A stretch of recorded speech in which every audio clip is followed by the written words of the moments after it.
Buenas, gente. Seguinte, eu vi uma reportagem que me despertou muito a curiosidade, eu vi a manchete, na verdade, e eu quero ler isso junto com vocês. Eu não sei se eu tenho o direito de expor a reportagem inteira aqui, mas eu vou expor uns cortezinhos na tela e comentando isso com vocês. Vamos descobrir juntos o que está rolando exatamente. Pesquisadores brasileiros encontraram alterações genéticas em médiums. Eu tenho um profundíssimo interesse por questões que juntam ciência e espiritualidade, só que eu sou mais estudado na parte de fé cristã e espiritualidade. Talvez isso aqui vá mais numa questão de fé em geral. Essa aqui é a notícia, como vocês podem ver, e também me despertou a curiosidade porque eu vi algumas coisas na internet envolvendo, inclusive, narrativa bíblica com uma possível herança espiritual genética. Pelo que eu lembro agora, foi especialmente numas falas do Daniel Lopes, no Inteligência Limitada, de que uma certa herança genética é capaz de, vamos dizer assim, cortar o véu entre os mundos com mais facilidade aí, e poderia ter inclusive uma origem lá nos Nefilins de Gênesis 6, que eu não sei se vocês lembram ou sabem do que se trata, mas os filhos de Deus tiveram filhos com as filhas dos homens, e existem algumas teorias para lidar com isso, algumas teorias bíblicas que vão em direções bem diferentes, mas uma é essa de seres espirituais terem filhos com mulheres humanas, e aí geraria uma descendência meio diferentona. E aí alguns acreditam que ainda existem nefilins mesmo depois do dilúvio, porque essa galera, a original pelo menos teria morrido no dilúvio, que se dão por processos parecidos com aqueles de antes do dilúvio, mas não exatamente os mesmos, mas que podem envolver rituais, entregas de bebês e uma parada genética também. Eu vou falar disso ou depois ou no próximo vídeo, dependendo de como for a leitura dessa reportagem aqui. Tá pronto pra essa loucura? Tá pronto? Tá pronto? Então vamos lá. Vou dando uma ajustada aqui pra gente não ter problema de passar o conteúdo todo na íntegra também, porque é sacanagem com o jornal, o link eu vou deixar lá embaixo, tá? E méritos sejam dados à Gazeta do Povo aqui. Eu queria ser patrocinado, esse canal é muito pequeno pra ser patrocinado, tá? Mas mesmo assim eu recomendo, tá? Tem muita coisa interessante aqui. E eu peguei uma promoçãozinha que dá R$1 e pouco por mês, por 6 meses aí, e pra mim valeu a pena, eu estou assinando. Mas vamos embora. E aí o autor da reportagem aqui é Marco Antônio Campos, tá? O jornalista por trás dessa reportagem. Méritos sejam dados também. Vamos embora.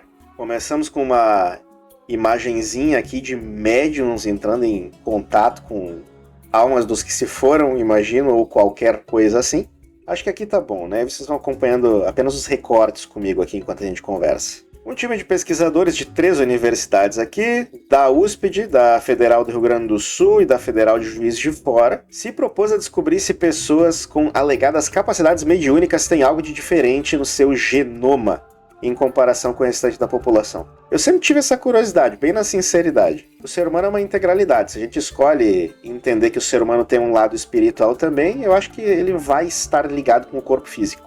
Inclusive, nem mesmo na eternidade cristã a gente perde o corpo físico, tá? Essa ideia de que a matéria é ruim e espírito é bom não é bem assim, que afinal haverá ressurreição dos corpos, tá? A eternidade no cristianismo é física, carne e osso. O ser humano não é completo sem essa parte. No caso, não já agora, só para deixar claro. As pessoas que morrem dentro do pensamento cristão vão pro... a gente chama de céu, a gente apelidou assim, né? É uma figura de linguagem, mas já estão com Deus. A gente tem as testemunhas de Apocalipse lá, que são uma forma interessante de ver isso. Só que é um estar com Deus por enquanto se aguarda o grande desfecho de todas as coisas, que é onde vai ter a ressurreição dos corpos físicos, novos céus e nova terra. Vambora, vamos continuar com isso aqui.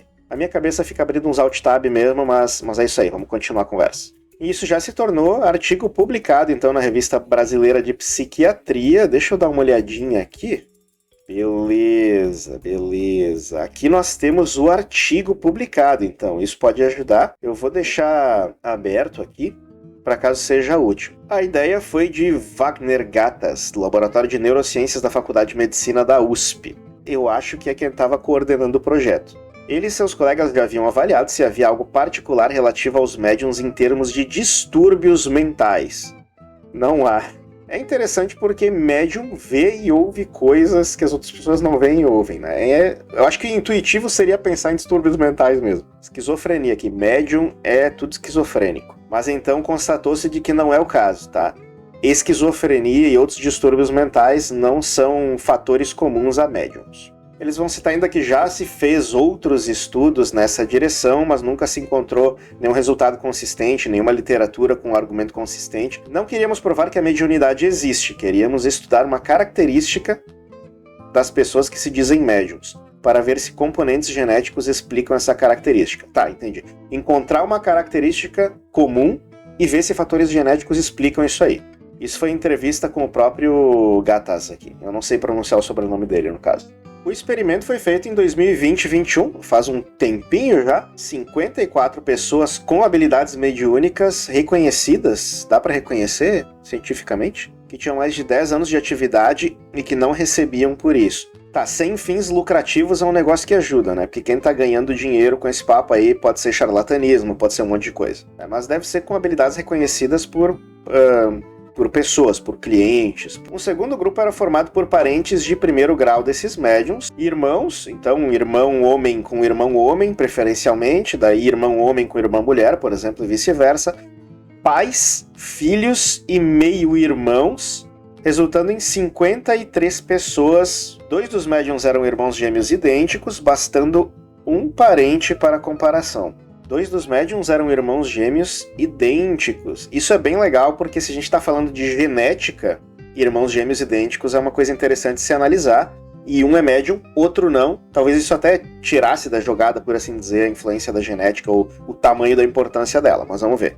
Bom, eles ofereceram todos amostras de DNA com análise do exoma, que está em só 1 a 2% do genoma, mas é responsável por codificar 85% das proteínas necessárias para a vida. Então, teoricamente, o exoma é uma escolha relevante para fazer esse tipo de análise. Eu não sou dessa área, não sei dar certeza, mas deve ser, senão eles não teriam escolhido isso. Minha gata simplesmente pediu para entrar, ficou na frente da porta pedindo para sair, eu abri, aí ela quis entrar de volta. É isso aí, tenham gatos. Comparando médiums com parentes não médiums, os pesquisadores viram que os médiums tinham cerca de 15.669 variações que afetavam 7.269 genes. Eu não sei exatamente o que isso significa. Os cientistas então estabeleceram uma linha de corte, legal, buscando apenas gênesis que tenham alterações em pelo menos 1/3 dos médiums, beleza. A variação genética, então, era muito grande de indivíduo para indivíduo, mas eles procuraram variações que são comuns a todos os médiums. Terminaram com uma lista de 33 gênesis cujas variações foram encontradas nos médiums, mas não nos seus parentes. Resumindo a coisa toda, 33 genes eles encontraram presentes nos médiums e ausentes nos que não são médiums. Encontraram um negócio. É interessante, então, elas serem comuns geneticamente a outros médiums e não serem comuns aos parentes mais próximos, que têm a genética mais parecida. A probabilidade de elas terem ocorrido por acaso é menor do que 1 para 1000. É engraçado esse negócio de probabilidade, né? Porque para falar da probabilidade do surgimento espontâneo de vida, que é infinitamente menor do que isso, às vezes a galera tá de boa. Mas essa aqui parece uma probabilidade muito pequena. Ainda tinha um terceiro grupo da jogada que nos foi apresentado agora, ó. 12 médiums sem parentes, que também tinham, em sua maioria, as mesmas alterações genéticas. Isso é interessante. 33 genes foram encontrados na galera da mediunidade, tanto nos que não tinham parentes aí, quanto nos que tinham parentes dentro do experimento. E os que não eram médiums não tinham isso aí. Desses 33 genes, os que tiveram maiores índices de alteração têm relação com o sistema inflamatório e imunológico. O campeão é o MUSIN19. Desculpa, o nome é engraçado. Que foi encontrado alterado em 87% dos médiums em comparação com seus parentes. Eu tava tratando como se eu não tivesse lido lá no início que a maioria dos genes... Eu não estou suportando mais! Estava sendo encontrada em comum entre todos os médiums. Não é que todos os 33 estavam em todos os médiums, né? A maioria. Não é uma coisa tão cabalística assim, mas ainda é uma estatística interessante. Esse gene atua na glândula pineal, o mesmo lugar onde o flúor vai se acumulando no nosso cérebro e deixa a gente bobinho com o tempo, né? Um pequeno órgão localizado dentro do crânio que produz a melatonina e regula o nosso relógio biológico. É onde Descartes dizia que mora a alma humana. Estou preocupado com o consumo de flúor agora. E agora nós chegamos naquele fatídico momento do mas calma lá. Nada disso quer dizer que os pesquisadores acharam o gene da mediunidade. Acho pouco provável que um determinado gene seja responsável por um traço tão complexo quanto a mediunidade, antecipa GATAS. Ok, estamos sendo ponderados aqui, jogando seguro sem sensacionalismo, isso é muito bom. É o que um cientista deve ser, não é mesmo? A ideia seria replicar o estudo com uma nova amostra. Faz sentido, né? Porque 56, 54 pessoas é uma amostra bem pequena para se chegar a uma conclusão robusta. Se obtivermos os mesmos resultados com uma nova amostra, o achado fica mais robusto, e aí sim vamos identificar cada um desses 33 genes e sua função, e podemos começar a formular hipóteses de causalidade. Ou seja, de que os genes estejam causando a coisa, a mediunidade. Vai ter que ser comprovado ou falseado experimentalmente. Os genes frequentemente têm várias funções, epiteliais, imunológicos, mas não quer dizer que não tenham outras funções. Ou seja, eles podem estar relacionados com essas funções do sistema inflamatório, do sistema imunológico, como foi dito antes, mas não quer dizer que eles não façam alguma outra coisa além disso. Alguma coisa além.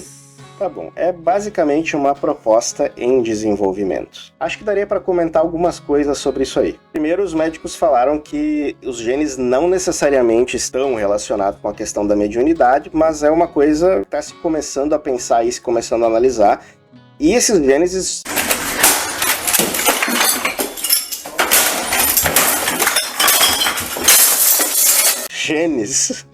já tinham funções conhecidas. Sistema imunológico, sistema inflamatório, né? Eles já têm uma função de existir, né? Não é tão simples assim imaginar que eles têm uma outra função muito relevante, como se fosse um canivete suíço, bagulho, né? Mas tem uma outra coisa que eu queria entender também, que na reportagem dizia que eram médiums reconhecidos. E aí eu deduzi que eram reconhecidos por, sei lá, clientes, por outras pessoas. Mas acho que dá para descobrir isso lendo o artigo científico. Então, deixei ele aberto antes, de repente nós encontremos essa resposta aqui. Eu não sou tão bom assim em inglês, gente, mas acharemos aqui. Tá, pelo que eu entendi eram méritos de autodeclaração, autorreconhecimento. Então, o que os caracterizou como médiums é que eles se reconheciam como médiums e alegavam sinceramente ter experiências mediúnicas há pelo menos 10 anos aí, como a gente leu. Isso torna a coisa um pouquinho mais subjetiva, né? Mas realmente eles chegaram numa estatística interessante de encontrar genes em comum entre médiums aí no experimento mesmo assim. E por fim, ter encontrado esses 33 genes em comum entre pessoas com a característica da mediunidade é uma coisa. Conseguir afirmar que esses genes estão causando a mediunidade é outro passo bem maior. E eu acho que pôr na mesa outros fatores aí, juntar a galera da antropologia, da religião, da psicologia, porque a gente tem a galera da psiquiatria aí, até onde eu pude ver, né? Eu acho que analisar questões de histórico religioso, ambiente religioso de onde a pessoa vem, o ambiente cultural, questões relacionadas à psicologia, como histórico, personalidade, temperamento, traumas, esse tipo de coisa, talvez isso fosse agregar dados muito importantes, talvez mais importantes. E talvez o fator em comum que existe entre essas pessoas com a característica da mediunidade esteja mais relacionado com essas questões humanas. Aí teria que se produzir outra pesquisa, se produzir outro artigo científico, seria outra experiência. Mas vai que, né? O interessante é que eu tenho na minha família histórico de gente com essa questão da mediunidade também. E tem umas experiências que eu provavelmente não vou contar para todo mundo aqui não. Talvez se um dia eu tiver um canal de membros para ter conversas escusas, eu conte algumas experiências, porque elas podem expor religiões e pessoas. Eu não iria expor pessoas de toda maneira, tá? Mas expor religiões, talvez. Eu acho que eu vou contar essa história que eu tenho na minha família no próximo vídeo aí, mas outra questão familiar que eu poderia compartilhar com vocês é o Vilarejo das Velas. Deu até uma desfocadinha aqui. É o nosso negócio familiar e a Laura simplesmente aprendeu a fazer as melhores velas e os melhores aromatizadores que eu já provei, e a gente sempre gostou de coisas de cheirinho. E se tu quiser conhecer o resultado desse treino, dessa experiência, desse trabalho, dá uma visitadinha no Vilarejo das Velas, www.vilarejodasvelas.com.br, e confere esse catálogo incrível de produtos que a gente já tem aí. É uma forma de tu ajudar a gente, né? Eu sempre falo, esse canal aqui não é monetizado, é pequenininho demais ainda, mas é uma forma de tu nos ajudar se ajudando, porque de verdade tu não vai te arrepender. O trabalho é excelente. Ficou um pouquinho longo, eu acho, esse vídeo, então eu vou comentar um pouco mais sobre essas loucuras da genética mediúnica ou da genética do transcendente relacionado à descendência dos nefilins, aí, essa coisa toda. E também sobre o que eu sei, o que eu entendo de uma posição cristã sobre a questão da mediunidade, que talvez seja interessante para ti, sendo cristão ou não, ouvir um pouquinho mais sobre isso. Se tu quiser ver a continuação dessa conversa, não esquece de ativar o sininho aí, tá? Para receber a notificação e para incentivar a gente aí, curte, conversa com a gente, comenta aí embaixo, tá bom? Vou fazer mais vídeos, provavelmente ler notícias assim, acho que vai ser legal. Valeu, até mais. Não quer dizer que esses genes